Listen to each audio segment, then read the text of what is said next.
اب عوام کو یہ ڈر ہے کہ بھائی یہ آرمی چیف ہے اور کسی بھی طرح سے ہمیں اس سے ڈرنا چاہیے. تو یہ وجہ ہے کہ اب اوبویسلی جو انہوں نے کیا ہے, جو بویا ہے, وہ کاٹنا تو پڑے گا. اب عوام کے سوالوں کا جواب بھی دینا پڑے گا, ان کی تنقید کا سامنا بھی کرنا پڑے گا, یہ سب کچھ کرنا پڑے گا. تو منصور علی خان نے ہمیشہ صرف پاپولیرٹی, شہرت کے لیے کچھ بھی اس طرح کی بکواس کرتا ہے, اور دوسرے نمبر پہ لفافے ملتے ہیں نون لیگ کی طرف سے, پی ڈی ایم کی طرف سے, وہ انجوائے کر رہا ہے. تو کرتا رہے بھائی, حق پہ نہیں چلتا تو اب کیا کریں. خوف کا بت ہے اس میں. خوف کا بت اس میں کیا ہے کہ بھائی میں اگر پی ٹی آئی کا ساتھ دوں گا تو مار بہت پہنتی, کٹ بہت پہنتی. شہباز گل کہتا ہے کٹ بہت پہنتی ہے.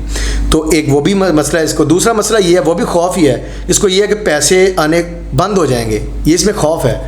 تو یہ جو خوف کا اس میں بت ہے وہ ٹوٹا نہیں ہے. اب اس میں اللہ اس کو ہدایت دے, ہم تو کچھ نہیں کر سکتے. قائد اعظم کو بات کوئی لیڈرشپ نہیں ملی.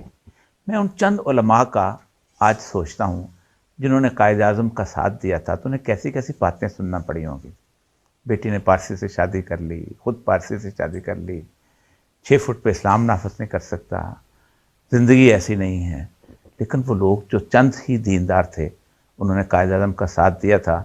اور آج صرف ان 25 کروڑ مسلمانوں سے پوچھیں جو بھارت میں رہتے ہیں کہ یہ دنیا جو اتنی ظالم ہے اس میں یہ ملک کتنی نعمت ہے. اب اینکر پرسن اوریہ مقبول جو ہیں وہ عمران خان کا انٹرویو لے رہے تھے, اور انہوں نے اینڈ پہ ایک بات کہی جو بڑی مزے کی تھی کہ قائد اعظم کیوں جیتے. قائد اعظم اس لیے جیتے کیونکہ بہت سے علماء کرام نے حق پہ چلنے والے کا ساتھ دیا, یعنی قائد اعظم محمد علی جناح کا ساتھ دیا. اس وجہ سے کیا ہوا کہ عوام بھی پھر علماء کرام کو جو فالو کرتی تھی وہ قائد اعظم کے ساتھ ملی, اور اس طرح سے حق پہ چلنے والے لوگوں نے ایک اتنا بڑا ووٹ بینک بنا لیا کہ پاکستان وجود میں آ گیا. تو آج کے دور میں کیا ہے, آج کے دور میں بھی بہت سے علماء کرام کو چاہیے کہ وہ خوف کا بت وہ بھی توڑ دیں اور عمران خان کی حمایت کریں. مجھے ایک بات کی سمجھ نہیں آتی, بہت سے لوگ یہ کہتے ہیں کہ علماء کرام کا سیاست میں کوئی کام نہیں ہے. بھائی اگر علماء کرام کا سیاست میں کام نہیں ہے تو نبی پاک کے دور میں جتنے بھی فیصلے تھے سیاست کے متعلق بھی جو ہوتے تھے وہ مسجد نبوی میں ہوتے تھے. صحابہ کرام پہ جو خلفائے راشدین ہیں ان کے دور میں بھی ایسا ہی ہوتا تھا. اس کے بعد جتنے بھی آگے جو لیڈرز آئے ہیں ان کے دور میں ایسا ہی ہوتا تھا. علماء کرام ان کی رہنمائی کرتے تھے. ارطغرل کے دور میں ایسا ہوتا تھا. سلطنت عثمانیہ میں علماء کرام جو بادشاہ ان کی رہنمائی کرتے تھے. تو آج کے پھر قائد اعظم کے دور میں جو علماء کرام تھے وہ قائد اعظم کے ساتھ انہوں نے قائد اعظم کو جوائن کیا اور اس طرح پاکستان بنا. اور آج کے دور میں جو طارق جمیل صاحب جیسے ہیں بہت محترم ہے میرے لیے, لیکن وہ بھی کہتے ہیں بھائی مجھے سیاست میں نہ لائیں. بھائی کیوں آپ کو سیاست میں نہ لائیں؟